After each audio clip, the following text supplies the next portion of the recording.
What's cracking, everybody? James Koh here with you. We welcome you into Best Ball Live, joined today by royalty. Lord Reeves has joined us for our live Best Ball draft. And boy, it's all gas, no brakes, Reeves. The draft is underway. You've got what, a couple of picks till you got your selection coming up here. Kind of what's your thought process here, given where you are in the draft? James, what's going on, brother? This is the first time we've got to do anything together, so looking forward to being taking part of a draft with you, kind of seeing what we kind of chop it up and we kind of riff on. I'm stuck in the middle here, so it's kind of a dealer's choice, kind of try to see where we go, not at either end. In these, typically running backs tend to fly off the shelves here in these underdog, half-point PPR drafts. So, I'll probably end up taking one of these backs here, probably either Saquon or Zeke when they come to me, and we'll kind of move on from there. I think you kind of lucked out here at 1.6, and you've got your choice of Saquon or Jonathan Taylor. That's pretty nice. And you taking Saquon right off the top. That's really good value. Yeah, Saquon's an interesting guy, especially these best balls where you're only looking for the highest outcome for a player. We don't have a lot of examples of elite running back, coming off of torn ACLs, but we have seen some guys in the past that are elite talents like Saquon, like an Adrian Peterson, kind of get eased in the first month of the season, then catch fire. 2012, Adrian Peterson won MVP. We saw Jamal Charles do the same thing, where he played under 50% of the snaps coming off his ACL the first 2 weeks and then caught fire. So even if they ease Saquon in a little bit to start, in these best ball leagues, we're trying to win over the course of 16 weeks this year. I'm looking for that upside. He definitely has that. By the way, so we've gone with a different strategy, or at least I have, each and every week. Now, this week I am going quarterback premium. And again, do I normally do this? Absolutely not. But again, as we were talking about, it's no fun to see a guy draft the same damn team each and every week. I'm drafting at the 1.11. So the picks are going to be coming fast and furious here. But for me, again, I'll get to my Patrick Mahomes pick in just a second. And for me, there is so much on the board in terms of guys that I like that I will go quarterback early here, try to sort of work around it. In best ball formats, it's a little bit different where, quarterbacks do have a little bit more premium Reeves. But for me, I just think with that revamped offensive line, I don't know, man. I just feel like Patrick Mahomes is going to be off and running. I'm anticipating, again, minimum 40 touchdowns. We got 50 touchdown upside anytime we're talking about Patrick Mahomes. Yeah, and I don't mind anyone in these too. It's showing, people a different avenue. Like you said, you never want to see everyone just keep drafting the same team over and over. So kind of starting with an early quarterback build, we can kind of play it and see what happens here. And a lot of viewers can kind of just see what happens if you go with that type of start. So with my second selection, I did take Stephon Diggs. For me, obviously it's either, Diggs or Devontae Adams. When we're talking about, early wide receivers for me, but I feel more than comfortable going with a guy who is in the prime of his career, playing with people. People got to remember too, it's like his year last year, that was the first year with Josh Allen. Like, let's talk about no off season last year, still balling out of control. Now this season, these guys do have some special chemistry going on. And I'm anticipating another huge year for Stephon Diggs. Yeah, the Bills are interesting because they're a team that definitely screams regression like the 2019 Ravens were. Just kind of, that doesn't mean that we have to run away from regression always, that it makes guys that undraftable and that makes them bad draft picks. But it's interesting to see where the floor falls for the Bills because we don't expect Josh Allen to just revert to the guy he was over the first 2 years of his career. Brian Daboll kind of unlocked the aggression of Josh Allen. They actually were aggressive throwing the ball on first downs, highest rate in the league, but they actually stopped pushing the ball downfield and brought Josh Allen in to throw more like conservative passes and have a higher efficiency. So they used him to throw more and gave him higher efficiency reps. And it kind of unlocked Josh Allen's ceiling. So it's going to be interesting to see how the Bills kind of, roll back that breakout year and kind of figure out exactly what we really have as the true floor for Josh Allen now. Because I don't expect him to turn back into the player he was the first 2 years either. No, well, it's just a completely different offense. I mean, this is a team that ran the second most 4 wide receiver sets in the NFL last year. They ran 3 wide receiver sets on like more than like 95% of their offensive plays. It's a wide open style. Dable's done an amazing job. I absolutely love the addition of Emmanuel Sanders. I think he's going to be an absolute perfect complement to what they want to get done in Buffalo. All right, very quickly though, I know you've got a pick coming up here in a couple of picks. Talk about Darren Waller. To me, and I think it's kind of more now gravitating towards consensus, he is the clear-cut number 2 tight end in fantasy this year. Yeah, I think when you look at the 49ers situation, just the amount of passing volume there is going to be in question.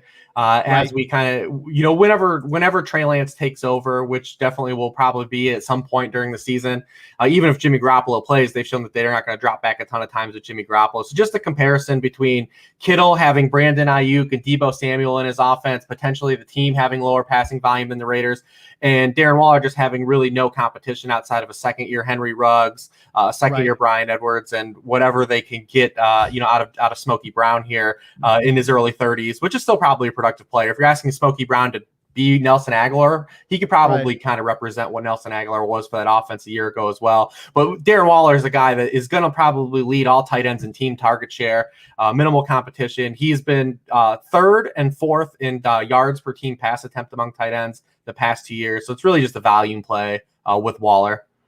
Not just the volume, but again, this factors into volume as well. But I think he's going to lead all tight ends in terms of air yards, maybe other than Kelsey, as my pick is coming up. And I just got sniped on Terry McLaurin, literally 1 pick right before me. Brutal. Golly, now I'm kind of in scramble mode. I got 15 seconds here. The on-stream snipe.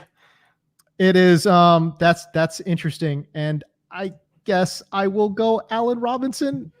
I don't love the pick. I got to be honest with you. I really thought McLaurin was going to fall to me. 1 pick before I go. Oh, golly. I would have been absolutely ecstatic to get Terry McLaurin there in the 3rd round, but instead I go with Allen Robinson. Still a fabulous player. What are we going to get, with Justin Fields under center instead of the random menagerie of busted backup quarterbacks? I think we'll be fine, but certainly I definitely wanted Terry McLaurin there. Golly, being around the turn, man, it's hard to talk and draft at the same time. I'll tell you what. Being on the clock in these, on stream, I've definitely bricked a few picks talking about a player as the clock runs down and you're trying to get the guy in the queue. It's a daunting task, especially you pulling the host duties too. You're doing a lot of wearing a lot of hats here. I don't love Miles Sanders. First of all, my draft is turning into a little bit of a hodgepodge here. But I don't love the Miles Sanders pick. But I don't know, man. I feel like I'm starting to enter into the minority here. But David Montgomery certainly was on the board, and he went 1 pick after me, Reeves. But I'm just not a huge fan, Look, some of the work that he did last year was against really bad defenses. He feasted against bad Ds. I thought against good defenses, he was okay, not great. And again, I just kind of sort of wonder, is Montgomery that dude? And if I was going to pick between Miles Sanders or David Montgomery, I'm going to pick Sanders every single time. Yeah, I think when you look at David Montgomery, the big concern isn't so much his role in the run game, because we know he's going to get goal line carries when the Bears do get down there. It's really the impact of Tariq Cohen coming back in the passing game, because when Tariq Cohen went down with that ACL last year, David Montgomery's routes per dropback just skyrocketed. And, he was a guy that was running a little under 20 routes per game with Tariq Cohen in the lineup. And that's kind of the X factor that they can kind of get you over. And does it make you so game script sensitive? Because if the Bears fall behind in games and Tariq Cohen is back and healthy, it's going to be Tariq Cohen running a lot of those pass down routes. And that kind of takes away a little bit of the sheen and upside. Can you talk about your Mike Evans pick there? Because, again, it is kind of incredible that we're talking about a guy that is scoring touchdowns at an incredible rate, but still is seeming to fall off draft boards. I get that his usage is a little up and down. It's a little wonky. I think he had 8 different games of less than 50 or fewer receiving yards. But no matter what, that offense is going to move. And boy, when they get around the goal line, Brady looks for him. Yeah, Evans is probably a guy I won't look to draft a lot of. And when we get to August and we're doing seasonal weekly lineup leagues, but in these best ball leagues, it's kind of the Buccaneers offense. So they're very much in a best ball offense. Like there's going to be weeks where Godwin goes off, weeks where Evans goes off, weeks where Antonio Brown goes off, and then their backfield's the same way. And even their tight ends with OJ Howard and Gronk, they've just got guys they're good players that are going to contribute in a kind of a cattywampus way. So Mike Evans is kind of the cattywampus, yeah, buddy.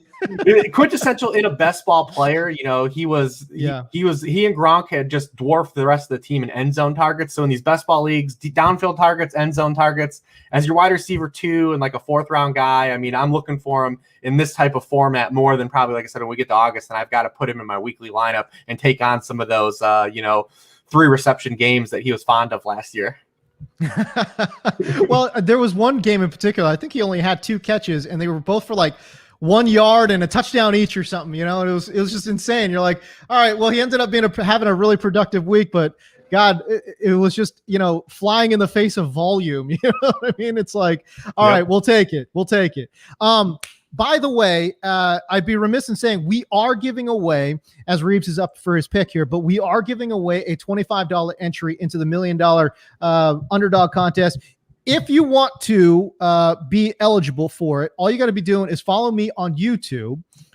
And guess who I'm going to pick in the 5th round, which is this round's pick. I've got actually, you know what? I'll tell you what. You could guess my 5th or 6th round pick, and if you get it right, you win a $25 entry into Best Ball Mania 2, presented by Underdog, their $1 million contest there. So, all right, my pick is coming up. I missed your pick there. Oh, Kenny Golladay. I like that pick there in the 5th round. Again, if we're talking Best Ball Reeves, not bad, especially given a guy like Daniel Jones, who I've said repeatedly, he doesn't come off of his first read, and Kenny Golladay is going to be his first read a bunch of times. Kenny Golladay is a guy I've been drafting a lot in these best ball drafts where he slides. I know everyone's scared of the attachment to Daniel Jones and Jason Garrett, but I've done a lot of research that shows that kind of team wide receiver 1s in this area of the draft, and you've got a couple guys like Odell Beckham and Cortland Sutton there too, tend to be better values than secondary options on their teams that go in this area of the draft. So the types of targets Kenny Golladay gets, downfield targets. You talk about Daniel Jones. Since he's entered the NFL, he's 13th in aggressive throw rate.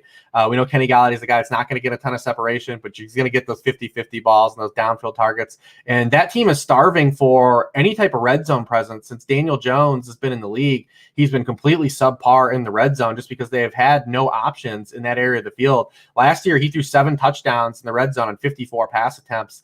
Look for Kenny Golladay to kind of make a real impact into the efficiency that Daniel Jones has had in that area of the field.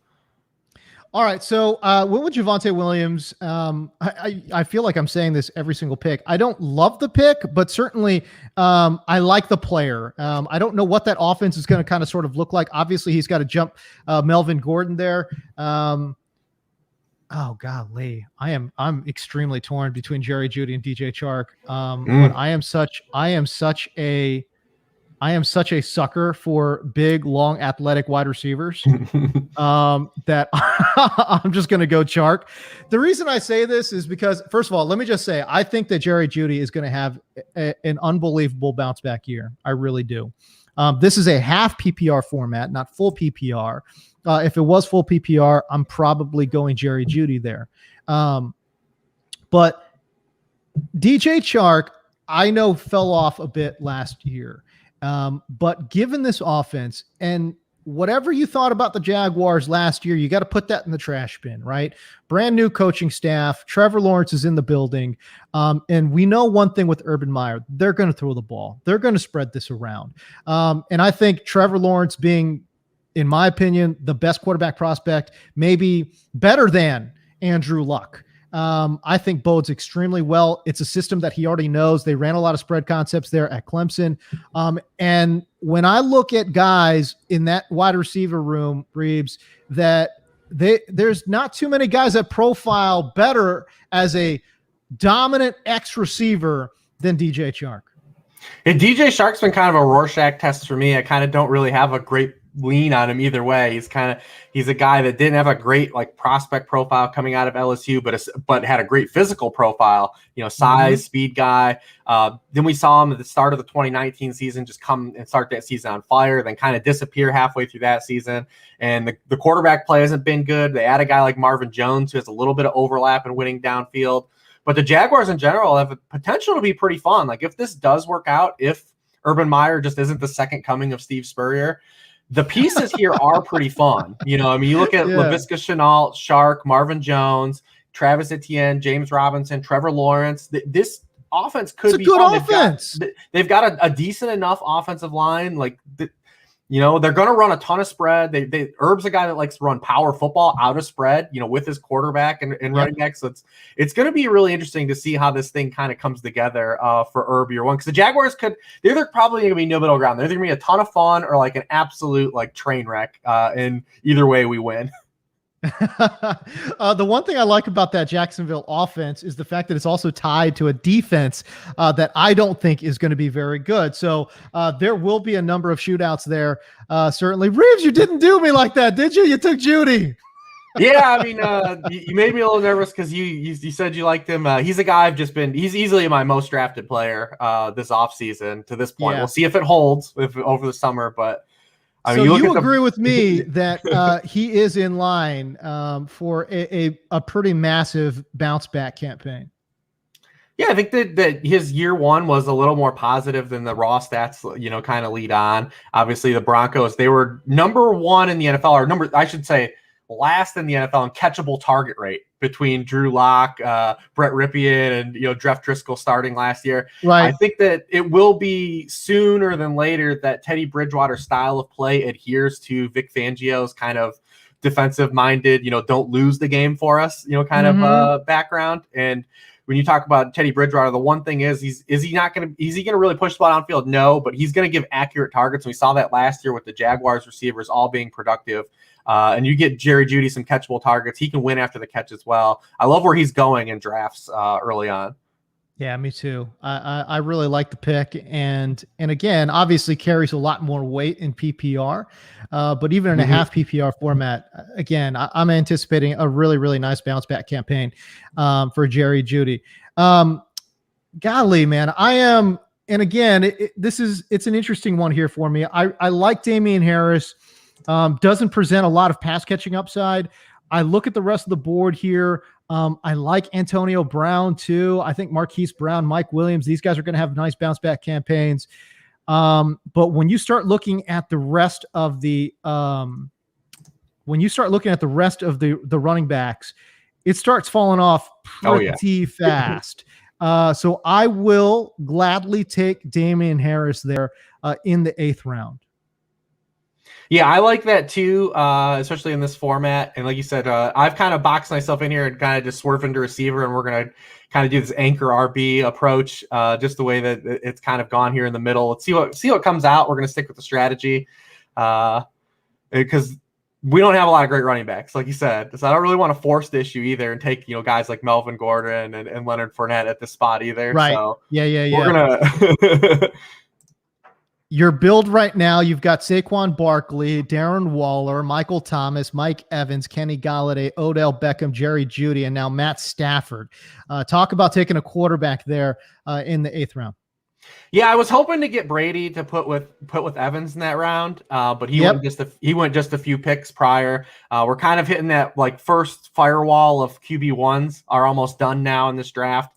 Everyone's a little scared of Aaron Rodgers. He's kind of the last guy left. And then you start getting to the QB2s with upside range. And Stafford's the last guy for me with Brady that doesn't really offer the rushing upside that I typically like. But I think moving into a Sean McVay offense, they're going to run with tempo. I'm looking for Stafford to have a pretty big, fantasy season this year. The big thing in best ball, and it's just such a popular strategy, and it makes a lot of sense, obviously, is to stack your guys. Now, again, when you are talking about the Chiefs, it's extraordinarily difficult to do that. So would I have liked to stack Patrick Mahomes with somebody? like Tyreek Hill, sure, but there's no way he's fallen to you that far, right? Even you didn't even have the option to do it at 111 because Tyreek was already gone before then. Right, right, exactly. Both Kelsey so yeah, and Mahomes, both Kelsey and Tyreek Hill are gone at the first in the first round, so it's very so hard to stack those guys. So yeah, but I want to get your opinion on this. It's such a prevalent strategy. Is it something that, how hard do you want to adhere to something like that? I mean, it's shown, like Michael Leone at Established Runs done a lot of really good work to show just how it increases your win rate in these formats.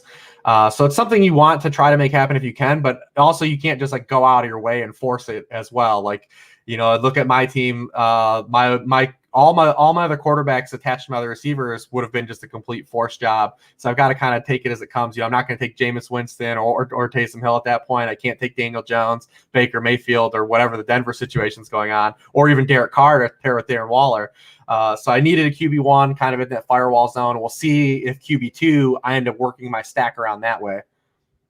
I like it. It is something that I'm aware of, and I'd love to do it, but golly, sometimes it's just awfully tough you never want to make it happen.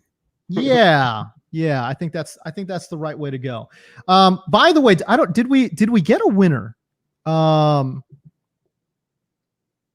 don't know if we did. Maybe we did. Did we? I don't know. Anyways, was it did somebody pick DJ Chark for me? If you won, congratulations. If not, that's okay. We'll do it again. DJ Chark, I believe. Justin Sullivan. All right, there you go. So Justin Sullivan, congratulations. You just won yourself a $25 entry into Best Ball Mania 2, $1 million contest there from Underdog. By the way, I hope you're following me on YouTube because that will be one of the requirements there. By the way, Matt Hudson, want to say what's up? What's going on? I said he's missed me. Didn't know I had a YouTube. I do have a YouTube. I throw a lot of stupid stuff on there. So please follow me on YouTube. Subscribe to the YouTube channel if you have not already. All right. So there you go. All right. Where are we in this draft here? As I kind of sort of lost track. All right. I saw that you took Marquise Brown. And again, in these formats, and Reeves, I always feel like it's like kind of like a cheap excuse, but really though, in these formats, I think Marquise Brown, a guy who has 2 touchdown upside each and every week, is a great pick in round 9. Yeah, again, hate to fall in the crutch of the format, but I don't have to put Marquise Brown in my lineup every week. He's just going to go in there when the big games come. I really like the Ravens passing game in totality. I like Lamar Jackson to bounce back. They're saying a lot of the right things this offseason, and I believe they're going to follow through and being a little more aggressive. I don't think they're going to make a gigantic shift in terms of passing volume, but they are going to throw more this year, and I think they're just going to be more aggressive on like just being less predictable. Like the Ravens were ultra predictable last year. I think they're just going to get away from that a little bit, and then Hollywood's a guy that he's been a decent touchdown scorer already. His 2 years in the league, so just to get some good attachment to Lamar Jackson in a passing game that I think is going to be better than it was last year. All right. So I ended up taking Michael Pittman, who I love. I'm back on my clock, and I'm kind of sort of digging around, looking around. I don't love a lot of my options here, so I'm just going to go with somebody that I think can be a big time player, and that's Elijah Moore. The Jets, what they've got going on, and they've made it pretty clear that Denzel Mims is kind of sort of out of the picture at this point. Now, obviously, long way to go, baby. Long way to go. A lot of things can change. But I don't think that the Jets are going to feature a ton of like 3 wide receiver sets. I don't think they're going to be one of these crazy, spread teams. I think that they're going to try to run the ball, play good defense, and utilize a lot of 2 wide receiver sets. And if that's the situation, they spent a lot of draft capital on Elijah Moore. They brought in Corey Davis in the offseason. I would imagine that those are your 2 wide receivers in 2 wide receiver sets. I think he's going to get a lot of action. I think he's a fantastic player, and certainly presents decent upside, even as a rookie. Yeah, I love it. And Elijah Moore is a guy, he is the most receiving yards in his final collegiate season entering the NFL in the Power 5 conference ever. And he only played 8 games this year, so maybe it would have come down in a full collegiate season. But he also has the most receiving yards through 8 games of any Power 5 school 8 games of any season ever too. So it turns out the guy is pretty good. It sounds like the Jets are going to start him playing outside as well, and not just as a slot receiver, which is going to bode well for him getting on the field right away. I think there's some nervousness when they first got drafted. It's like, well, if they keep Crowder, will he get on the field? But it sounds like it's going to be him and Davis as the 1 and 2, and then Crowder in the slot when they go 3 wide receivers. So obviously he's had so much buzz already in this early offseason. Right. But I love the upside and the potential of him as the season progresses, being a guy, especially in these formats, that can have a big second half of the season. A guy like Jack Miller has shown that rookies are kind of the key to these leagues a little bit, like that second half surge. You want to invest in some rookies into these best ball leagues for that second half of the season spike. And not only that, I mean, it's just like, you don't know if we're talking about variance, right? In terms of, price per point, it's like, all right, the rookies are the most difficult. You don't know what their usage is going to be. You don't know what they're going to look like in the pros. And a lot of times, like we saw with Odell Beckham in the second half of his rookie campaign, they're going way lower than you would anticipate. So yeah, that makes a lot of sense, what you just said right there. There's just so much variance when it comes to these unknown commodities. Yeah, I mean, I think the Jets are another one of those teams, like, have potential, obviously, out of the shadow of the dark cloud of Adam Gase, the new Robert Saleh era, Mike LaFleur. But they've got exciting pieces too. I mean, we don't know what Zach Wilson's going to be. He could be great or kind of a bust. There's some volatility there. They don't really have a great backfield, so we know that the strength of their team kind of is these pass catchers of Corey Davis, Elijah Moore, Jamison Crowder, Keelan Cole, Denzel Mims. That's kind of the depth of their offense that kind of has some talent. So it's going to be interesting to see, how it comes together year one. Because their team, I think, like you said, inherently doesn't want to throw a lot. But I think that they might, game script wise, and just the strength of their team, might end up throwing a little more than we all expect. Yeah. I mean, you're right. The strength of their team certainly lies with their wide receivers. They've got a collection of 5 guys that are, maybe not great, but golly, they're decent. You know what I mean? Yeah, absolutely. All right, Reeves, you're on the clock. Yeah, this is the first time I'm kind of just really in no man's land. Like, I don't have a great guy that I'm really looking at to add to this roster right now. So I'm gonna do kind of the other, just kind of in a best ball again, just kind of go for a guy I think it's a little undervalued in Nelson Aguilar. How do you like your draft thus far? So round 7, you went Jerry Jeudy, then Stafford, Hollywood, James Conner there in round 10, and then Nelson Aguilar in 11. When you take a look at the build of your team, how are you feeling? Yeah, I mean, it's kind of the way, just being in the middle, I said, kind of swerved into the way the first couple rounds felt, of going kind of with an anchor RB approach. So we've got to throw some running backs at the wall, but obviously with Waller and the wide receivers, I feel really good about those guys. I feel really good about the depth of this wide receiver unit. We're just going to have to hit some spike weeks on some running backs and see what we build out the back half of the draft in terms of backfield options. All these guys that I wanted, and we're talking about I wanted Henry Ruggs. I really wanted Darrell Henderson, and he went a little sooner than I was anticipating. But so now I'm just full on tilt. I do have Jalen Reagor lined up. I don't love the pick. I guess I'm kind of sort of out of time, and I guess I'll just go there. But I don't love the pick. But again, I've talked about Devontae Smith from an athletic profile. We have never seen a player like this in the NFL in terms of, okay, he's 6 feet, he's 165 pounds, and he doesn't have great speed.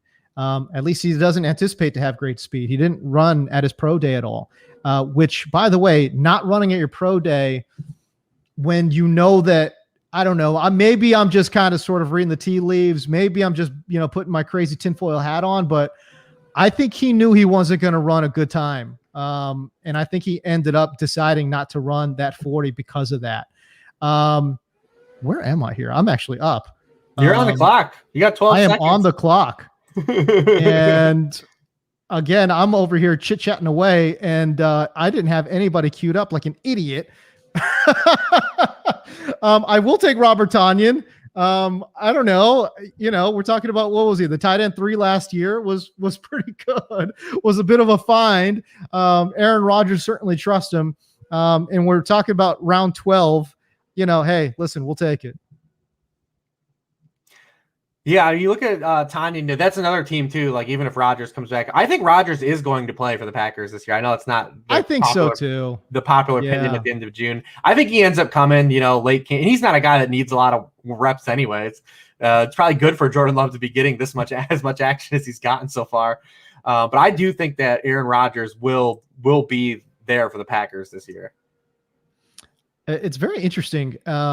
Oh my gosh, there were so many players that I wish I had queued up. Terrace Marshall, for example, is somebody that I love. And if I had known he was there, I would have grabbed him, but I didn't see him. Ryan Fitzpatrick, I thought I could wait one more round to grab Ryan Fitzpatrick, but no, he goes there one pick after me. So I am not loving my team whatsoever. But man, these are some players like Terrace Marshall, Darrell Henderson, that, man, I am targeting these guys in the double-digit rounds, especially someone like Marshall, who, again, is working in that Carolina system, working with Joe Brady, Matt Rule. They're going to have a better, stronger arm quarterback anyways in Sam Darnold, and I think they're going to let the rock fly a little bit there in Carolina. Well, we know they're going to throw it. That's Joe Brady's way. I mean, they're going to play 3 wide receivers on the field. They did last year. They used it on over 71% of their snaps. They were 3rd in wide receiver target rate while also being 7th in running back target rate. So even with Christian McCaffrey coming back, there are still a lot of targets to still go around for the 3rd wide receiver in that offense. We don't really know how the tight end fits in that offense. Remember last August, Ian Thomas had the quote right before the season saying, like, there was really no feel for the role for the tight ends, and that played out last year. So it's going to be interesting to see if Dan Arnold has a way larger role than what Ian Thomas had last year, which was basically non-existent. And Terrace Marshall only has to compete with really David Moore for that 3rd wide receiver spot. And he's a guy that's obviously familiar with Joe Brady from his LSU days. So I think that he's going to play a lot early on. Yeah, I think he's going to play a lot. I like the fact that he's this big, athletic, strong slot man too, and he can kind of sort of. I would love to see Joe Brady mix these guys up. I think DJ Moore can play in the slot. I think Robbie Anderson can run seam routes out of the slot. Like move these guys around and utilize their diverse skill set. So that's kind of what I would like to see. DJ Moore last year ran so many deep routes, so many nines, corners, posts, and. He had big pop weeks, but man, there were many weeks where he just absolutely disappeared. I don't think he's that guy, is what I'm saying. I don't think he's that guy where you're just like, you know what? He is our deep downfield guy every single time. Throw it up to him, let him make plays. I think he's the kind of guy that needs to get different work in different areas of the field to be truly effective. And in a lot of ways, I think Robbie Anderson is too, who surprisingly, we thought that Robbie Anderson was going to be that deep downfield shot, Reeves. And he ended up being more of like this guy who ran. Yeah, he just kind of sort of ran all these crossing routes underneath.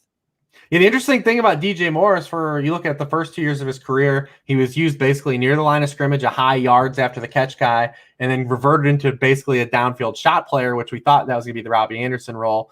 But what's funny is everyone was screaming for the first 2 years for DJ Moore, like, oh, can he win downfield? Can he get those targets? And he finally got those targets, and everyone's kind of off again. Like you said, there just needs to be a marriage of what we saw the first year of his career and what we saw last year. Because he's kind of capable of winning in all capacities. You just kind of want to see the blend of it all come together and him to be used as like a full-on like target magnet in all areas of the field now. Because he won the first years of his career, intermediate, and last year he was an effective downfield player. So we just need those kind of worlds to kind of collide in his 4th season. I talked about my love affair for Emmanuel Sanders. I just think when I think of like professional football player, it's Emmanuel Sanders. He can play, anywhere, all 3 spots in the wide receiver room. He can play inside. He can play outside. Is he great in any particular area at this point in his career? Not really. But such a professional, reliable hands. And I just think in that Buffalo system, working alongside, somebody like Stephon Diggs, I think he's going to eat. I think he's got this offseason to kind of build a rapport with Josh Allen. And I think him and Diggs and Allen are really going to be a problem for folks in the NFL. I mean, the Bills, he's replacing that Smokey Brown role, and he's kind of thwarting our Gabriel Davis love. Gabriel Davis goes way ahead. Gabriel Davis in ADP goes way ahead of Emmanuel Sanders, but I think that, dollars to donuts, I think we all know Emmanuel Sanders is going to be the starter You don't sign a 34-year-old receiver for $6 million. Don't expect him not to just come in and play and kind of block true. Gabriel Davis. The more as things have gone on, it's kind of looking like Gabriel Davis might be like this year's Darius Slayton. Like he had a lot of rookie year touchdowns, but not a lot of volume. Had some big weeks when he got a chance to play, but might be a little overvalued coming into the draft now. All right, so I ended up taking Tariq Cohen there. Again, we're in round 14. We have no idea what the hell Tariq Cohen's going to look like, right? But we know what he could do. And to me, I think he does have standalone value. I can't imagine, though, without an injury somewhere along the way, that Tariq Cohen's going to be, starting too often in these best ball formats. But I think he is one of the higher quality backup running backs that you can find. I love him in these best ball leagues because you don't have to take play the game script game when you're setting your weekly lineup. You have to predict the Bears going to be down and dumping it off to him. You do have the Justin Fields factor if he plays. Like there are a lot of targets running backs, but Tariq Cohen's the kind of player that he's a guy that creates kind of his own targets too. Like the way that's where he wins in the NFL. Kind of like, he's not quite Darren Sproles. I don't want to compare Darren Sproles to being just a small guy, but he's a guy that's going to, when he's in the game, gets routes and plays called for him. I love him in these formats. He's kind of an afterthought to a lot of people because of the ACL and kind of missing all of last year. But they signed him to that big contract extension last offseason, and the same regime is still there. They signed him to that contract. So if he's healthy enough to play, I think we'll see him on the field a good amount. So right now I've absolutely loaded up on wide receivers. I've got 8 of them already. So I can kind of sort of, let that position go as we enter here into late round 14, round 15. And I've got 1 quarterback, 4 running backs, only 1 tight end. That is a problem. And certainly I haven't been keeping my, P's and Q's in regards to that position. There were some guys that I wanted that just ended up not being there. But I have Robert Tonyan as my lone starter, but boy, it would be nice to kind of sort of, inundate that position maybe with 2 more picks at the tight end position.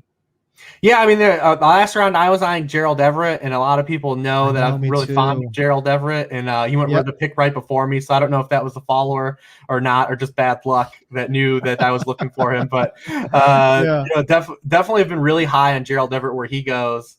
I've been high on him all offseason. Just that attachment to Russell Wilson and how many end zone targets Russell Wilson has per year. Seattle doesn't always throw with a lot of passing volume, but Russell Wilson's been first or second in end zone pass attempts in each of the past 4 years, either first or second. So for a tight end 2 in these kind of formats where you can kind of throw a dart at, I love getting Gerald Everett. Yeah, I am with you 100%. And I think in a lot of ways, I thought he was just a straight up better overall tight end than Tyler Higbee. I thought he didn't get enough burn. I thought he just didn't get enough opportunities when he was with LA. And I think he will get those opportunities there in Seattle. I think he's an overall good athlete. And like I said, he's going to stay on the field. You know why? Because he can block. And regardless of whatever Pete Carroll says, and I get it, they brought up Shane Waldron. By the way, talk about that connection too, Shane Waldron and Gerald Everett. But it's just kind of like, hey, listen, I know they are going to pass more in Seattle.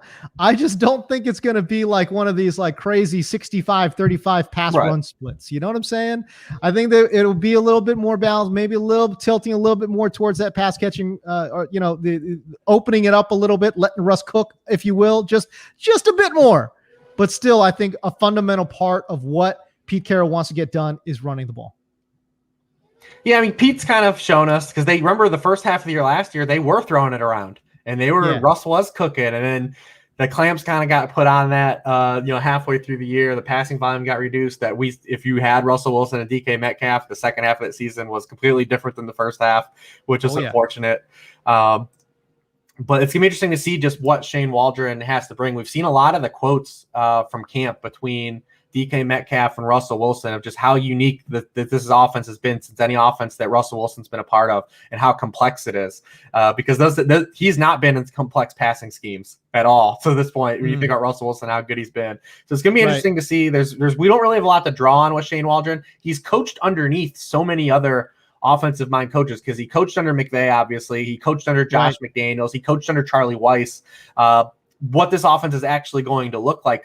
But there are pieces we do like there. We don't know what Dwayne Reskich is. We talk about Gerald Everett. We know Lockett and Metcalf are really good players. We know Russell Wilson's a guy that's been a talent elevator. He's made players that 100%. that aren't that great even better. So Seattle's one of those teams, like, we know where the talent lies, but some of these late round guys might have a little more value than the passing tree has been kind of just really compressed in Seattle. We might see it open up a little more this year. There may be more diversity in the Seattle offense, even though they might not throw it a ton more. So we're really getting down to it here. We're in round 16. I took Chuba with my 15th at the end of the 15th round. I need another tight end. I'm looking around the board. I mean, I like Ebron too. I like Dawson Knox. I'm not in love with any of these picks, that's for sure. I will go with Ebron in Pittsburgh. I thought he, was okay playing in that offense. And can they get away a little bit from this just, short pop gun style offense, man? Like, that's what I'm going to be looking for. Can they open it up just a bit? I mean, I know Ben's getting a little bit older, not a little bit. He is old. He's an old man now. But boy, like, let the guy explore it out a little bit. Plus, we're talking about another year removed from elbow surgery or whatever it was. So maybe he'll get a little bit more strength. Yeah. So a little bit more, strength in that arm. Hopefully they open it up a little bit. Maybe that will open up some seams there for Eric Ebron. I mean, they've got a lot of offensive talent still. I know everyone's kind of thrown this, Ben is washed, but I mean, yeah. The first half of the year, Ben wasn't terrible. It caught up to them in the second half. He was very open about how they struggled down the stretch, how he physically hit a wall at a point in the season. So it's interesting to see a year removed, although he's a year older, how they bounce back. But you like the three wide receivers, you like the tight ends, Ebron and Freiermuth. Najee Harris can catch the ball in the backfield. Yeah, if it depends on the state of this offensive line. Because remember last year, Ben was the quickest quarterback to release the ball in the NFL. Because that offensive line kind of dictated that they were going to have like a quick pop passing game. So they need some of those pieces to come together.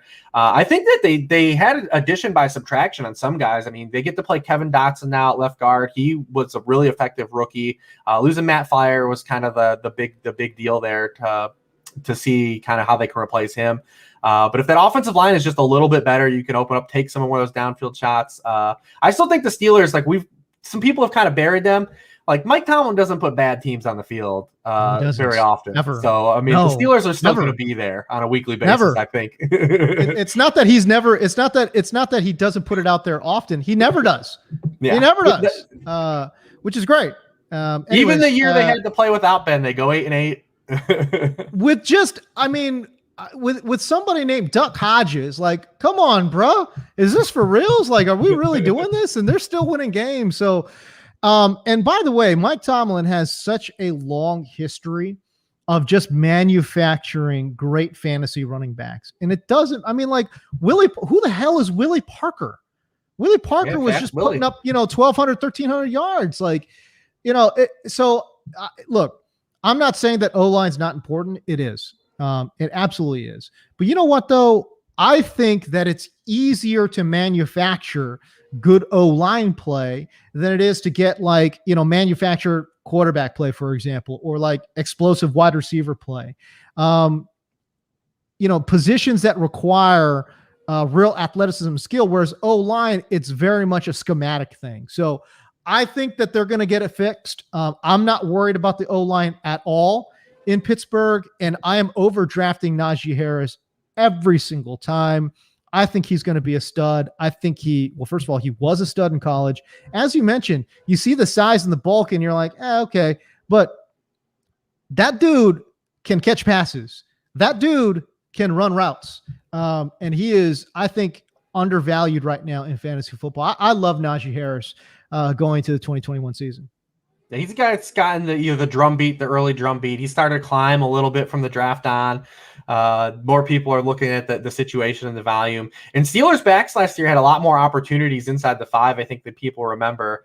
So there's touchdown upside, there's pass catching upside. We know he's probably not going to come off the field really, without an injury. And like I said, that offense is still going to move the ball better than as much as we've buried them. What's funny is people have buried Ben, a little bit, but the receivers still go highly. People still take Deontay Johnson high. They still take Claypool high. Juju still goes around that wide receiver 30 range. So there still is an inkling of there's still some talent here, and it could still there's an in the range of outcomes where this offense is still better than what people think too. All right, so what I find very interesting, I had queued up. Not Jameis Winston. Who took him? I'm shocked. Taysom Hill off the board, round 16. I didn't think he was going to get drafted. I thought I was going to be the smart guy in the room and take him with my next pick. I guess not. Jameis Winston, by the way, still on the board, but Taysom Hill off the board, which is that's pretty interesting to me. Yeah, I mean the Saints dynamic is interesting altogether. Because anytime Breeze has missed time, they've kind of really gone conservative. But you got to remember, that's only because you're trying to get through a stretch of the season. Mm-hmm. So is Sean Payton looking at this as where he's not trying to put a Band-Aid like he was last year and have Taysom Hill be conservative, win games defensively, win games the run game, not make mistakes? Or is he looking at this big picture and realizing that over the course of a now 17-game season, I do need to have a little more passing upside in my offense as well? And a lot of the beats seem to think Jameis is still the favorite to be the starter there because of that reason. But they still have that thorn in Taysom Hill. Even if Jameis starts, how much does Taysom still come into the goal line? We always hated it with Breeze. He's still not going to completely go away. I wonder the same thing in New England. If New England, when Mac Jones takes over, Cam Newton has been the most effective goal line runner, not of quarterbacks, like goal line runners in the NFL since he entered his career. Yeah. Do the Patriots start to incorporate some of that with Cam Newton, even if he's not the starting quarterback? Does he get carries inside the 5 still? They have the opportunity to do this stuff. I know we're galaxy brain taking here in round 18. Yeah. But they have the opportunity to still do some of that too, even if Mac Jones takes over as a starter, just because of how good and how effective Cam Newton's been in that area of the field. Even last year, he was excellent inside the 5-yard line. All right, so here we are. We're right down to it. It's my last pick, I believe. And I'm looking at tight end. Dawson Knox, Hayden Hurst is a name that I'm considering too.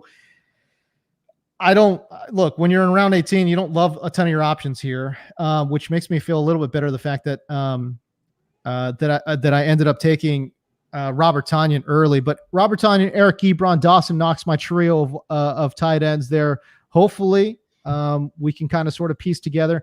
Reeves, let me tell you what I did poorly this draft, and I've been more mindful of it in previous drafts. So you would think I'd get better at it, but obviously not. I was on tilt this entire. By the way, guys, I was on tilt this entire draft. Like guys that I wanted were just flying off picks, like 1 or 2 picks before me. But I did not keep in mind my bye weeks. And when I take a look at some of the buys, I've got 2 tight ends on a buy. Now, obviously, Robert Tonyan's my starter, so maybe that won't burn me. But you want to, when you're talking about trying to, attack that position as a group, as a collection, you don't really want guys with similar bye weeks. So I thought I did a pretty poor job there. And boy, week 7 is going to be a bear for me. Stephon Diggs, DJ Chark, Emmanuel Sanders, all on a bye. Week 14 is going to be tough for me. Will Fuller, Michael Pittman, and Jalen Reagor also on a bye as well. So I didn't do a great job looking at bye weeks. And it's something that I don't care about, Reeves. I don't know what your feelings are on this, but I don't care at all for redraft. But for best ball, it does matter. Especially at those onesie positions, quarterback and tight end, you don't want to get a bunch of because you're inherently only going to take 2 or 3 of those guys. And once you overlap a bye like you did at tight end, you have to take a third one, just to cover yourself. And you were probably looking at a 3 tight end build anyways, but having Mahomes, taking Mahomes where you did, you knew you were only going to take 2 quarterbacks. Just really an opposite of Mahomes' bye and kind of see what happens. But you can get by still with overlapping at running back and wide receiver. I don't think it should really be a big part of your of moving guys around the board at those positions. But you just want to be a little careful on tight ends and quarterbacks because you might force a 3 quarterback build or a 2 tight end build when the rest of your roster didn't kind of warrant it. Yeah, exactly. All right, so draft over. Let's take a look at the full draft here. Wanted to get to one of these questions, by the way. Justin Sullivan had asked, how valuable do you guys think the rookie quarterbacks are going to be in best ball format? Do you think they will all see meaningful playing time? Reeves? I mean, history has shown that first round quarterbacks, do play. I think when you look at things, when you look at things under the hood now, you say, well, when can they play? We know that Trevor Lawrence and Zach Wilson are going to start the year.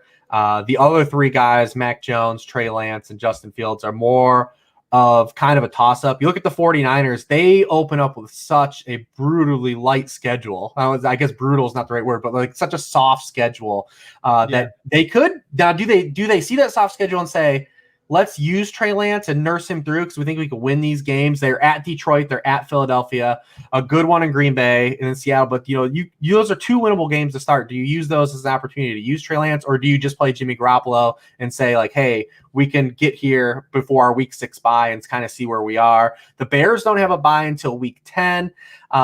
But after they play the Rams in week 1, they play the Bengals, the Browns, the Lions, and Raiders. Outside of the Browns, I mean, those are all games where Justin Fields, like, you can probably say that there's not really anything daunting there. When you look at Andy Dalton last year and how he performed with the Cowboys offense that had such immense talent, we know the offensive line was kind of ripped apart, but he had all that weaponry still and was so ineffective.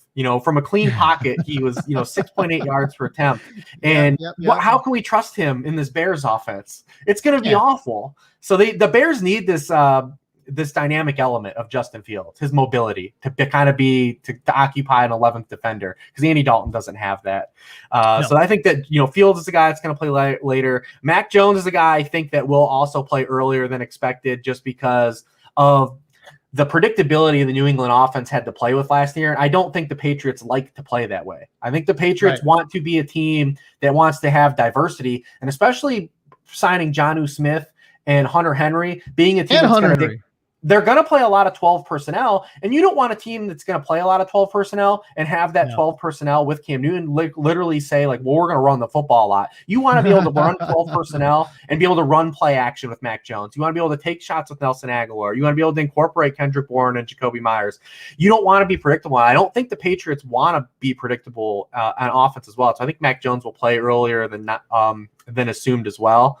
So, I mean, I do think that we'll see a lot of those guys play. Obviously, Mac Jones, for fantasy purposes, with the lack of mobility, doesn't have the ceiling as those guys, like a Fields or Lance, because Fields or Lance are kind of those Konami code guys. When they can play, especially Lance, he has like Lamar Jackson rushing upside when he plays. So, I mean, if he gets a chance to play in that offense, I mean, there's a lot of ceiling, kind of components there. But also when Trey Lance does play, I think we'll see the 49ers passing volume shrink even more than it was with Jimmy Garoppolo. Right.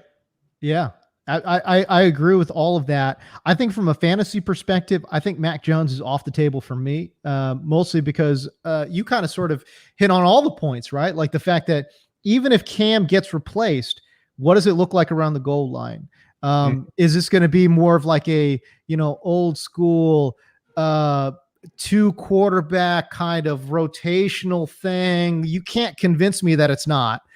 It might be, it might not be, but I don't think either one of those guys, Cam Newton or Mac Jones, are in a place where fans are going to be like, no, we need to go with one guy, right? And Bill Belichick, I could easily see saying like, I'll just go with it. Like he'll treat quarterback like he treats running back.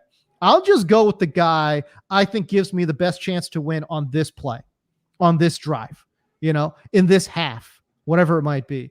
So I just think Mac Jones, even in best ball formats, I don't think presents a lot of good upside. Trey Lance, as you mentioned, he can run. He's got the wheels. Plus he's going to be working in a Shanahan offense. They look for big plays. They hunt for big plays. They love big plays. So Trey Lance is somebody that I think is draftable, both in redraft and best ball. And then Justin Fields, for me, I don't know. There's just something about that kid, man. He can fly. Bottom line is he can absolutely fly. He's got a nice arm too. He's got Allen Robinson. And I just think, of all those quarterbacks, other than Trevor Lawrence, who I think is a very special player too, I just think, to me, it's from a fantasy perspective, it is Trevor Lawrence and then Justin Fields and then Trey Lance. And you can kind of associate, given how your draft is going, values and prices on those guys. But boy, I think those 3 quarterbacks will have a say in fantasy this year.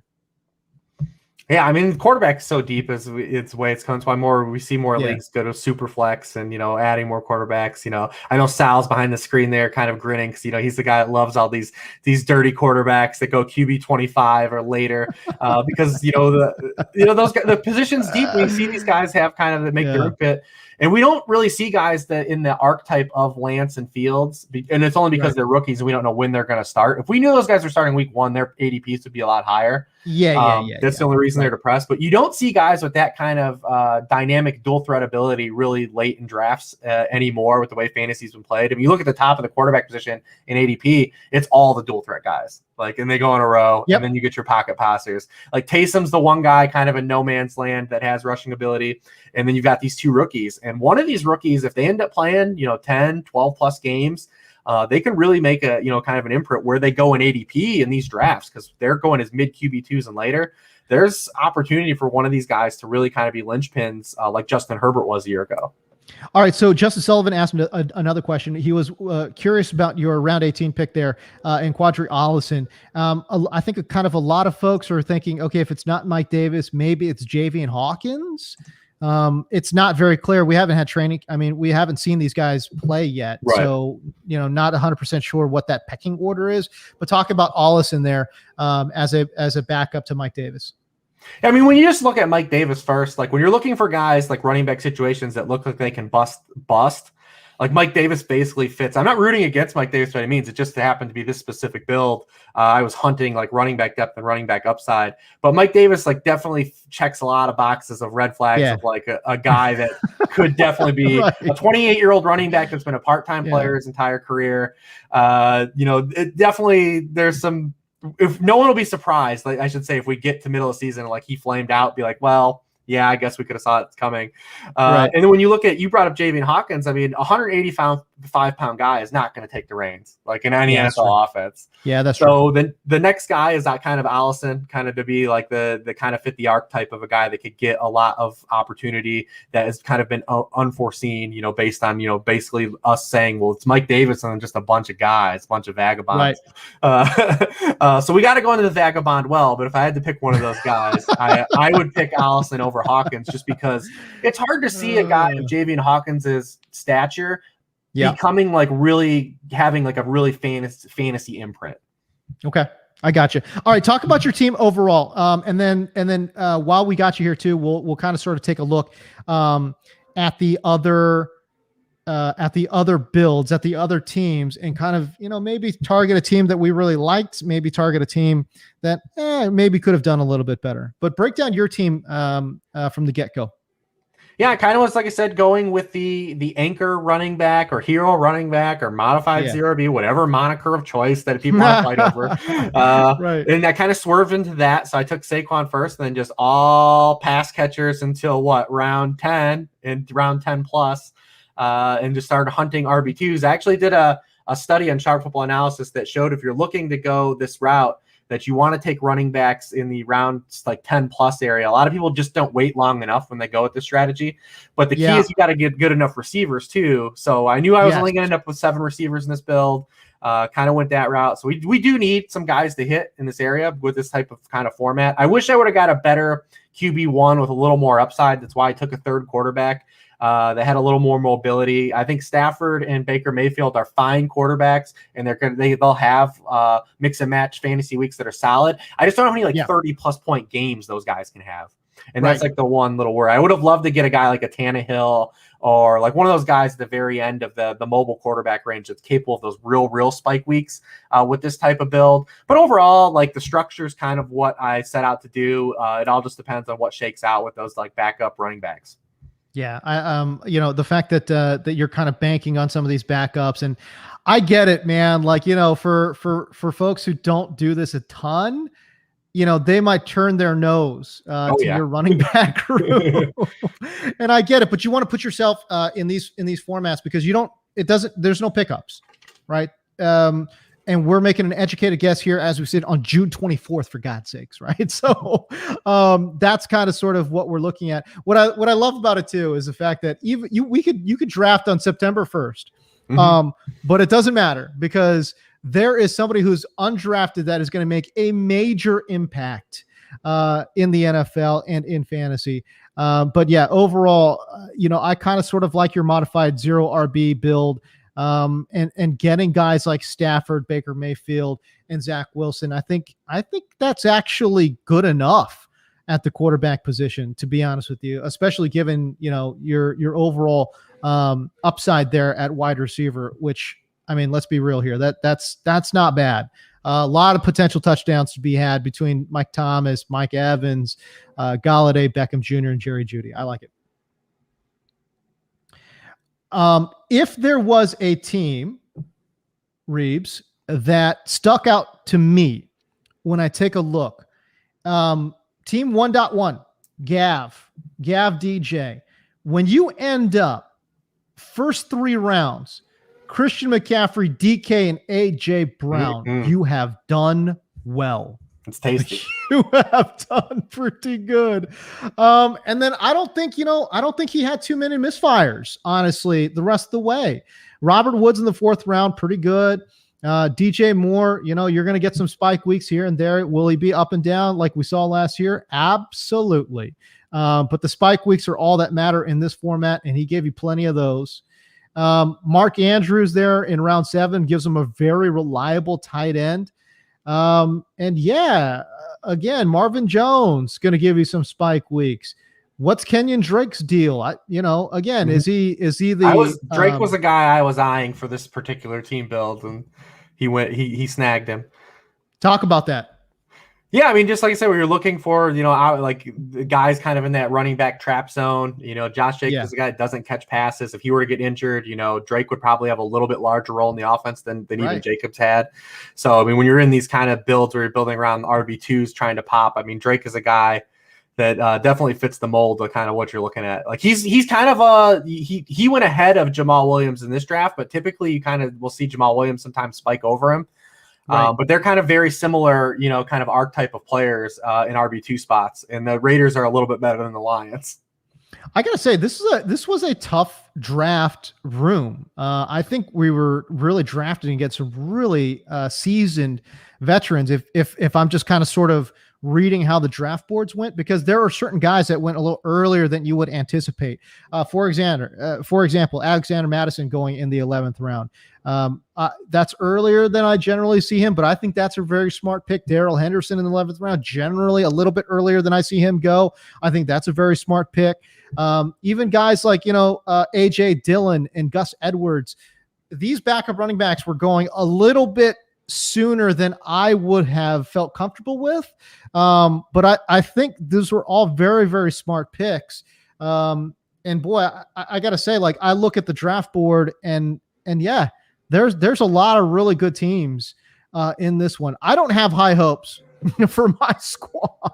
Well, you went unique right away. 12. Yeah, hey, listen, like I said, I came out the gates and I said, hey, listen, we're going quarterback early. All right, so we're going Patrick Mahomes. He's my quarterback 1 this year with that revamped offensive line. He's going to have all day to throw it around. And then, again, I kind of sort of went. I went. Unfortunately, I kind of sort of went into this dead zone of running backs, right? With Miles Sanders, Javonte Williams, and Damian Harris, where I would have preferred not to go that route, but the only problem was a lot of these wide receivers that I liked either got picked right before me, or I thought I could stretch a pick and I didn't. Bottom line is, I don't love my team. I think I did okay, but I don't see this one as a winner. This one might be a donation, Reeves. This one might be a donation. Listen, there's not going to be many teams you take a quarterback in round 1. So it's a unique thing, and you show people like in a way of getting reps. If you do take Patrick Mahomes 1, here's what positions you'll chase subsequently. Each round, and by you going Patrick Mahomes and wide receiver, you show people that, hey, you've got to press running back at some point, and you might have to take some of these guys in that kind of running back dead zone, like the Miles Sanders and Javonte Williams, that area. And at least that people get to see something, like you said, instead of people just trying to draft the same team on the show every week. You show people, though, like, this is what happens. I always like that about when people do that. I always try to do that when I get invited to do mock drafts or magazines. I always try to do a strategy and instead of try to air quotes win the draft in July, because these magazines get printed at the end of June. But I like to do a strategy and show people by the strategy. Well, if you do go zero running back, or you do go robust running back, or you do go tight end early, like, here's like the structure, like weak points and strong points to where you might see in your draft, like, this is why I wouldn't want to do that. Or this is why I would do that, because Reeves took a tight end early and he chased the running back. But, if he would have just done a different move in the third round, maybe I can do that and alter it a little bit. That's why I always like to treat those mock drafts like with a strategy too. And a lot of people just try to win those in June, which doesn't help anybody, because in August, everyone has ADP that's shuffled. Hey, before we get out of here, man, let's go ahead and kind of tag team the analysis here of Sal Pal's team. I completely forgot our buddy Sal Pal had a team in this league. All right, so he starts off with Jonathan Taylor, then goes Antonio Gibson, George Kittle. I love the first three picks. I got to say, I really, really do. Yeah, I like it a lot too. You start early. I think, if you look at a build like Sal's got going on, you would have loved to see him maybe in like round 4 and 5, since he already had established those two dominant running backs to kind of stay out of that running back dead zone. Yeah, because you start with the two great running backs. It's historically been advantageous to take elite tight ends high in best ball. So you get Kittle off to a great start, but then, the Mike Davis instead of Gaskin, because, you look at who he could have had in those spots. He could have had a Mike Evans, a Chris Godwin, a Tyler Lockett, and then come back and taken a Thielen or a Brandon Ayuk, and then, or Chase Claypool, and you're off really off to the races there. But outside of that one little round 4 and round 5 spot, I really like his opening, like, front half of the draft a lot. Yeah, I really love his first three picks. I'm with you. I think, instead of Mike Davis, if he had decided to go, I don't know, let's say you wanted to really chase that, and no pun intended, but you want to go Jamar Chase there, and you're thinking, okay, this guy's a transformative player, generational talent at the wide receiver position. Okay, fine. And then on the back end, if Deontay Johnson is gone there, going Brandon Ayuk, you add in Ayuk with Jamar Chase, Antonio Gibson, Jonathan Taylor, George Kittle. Oh, baby.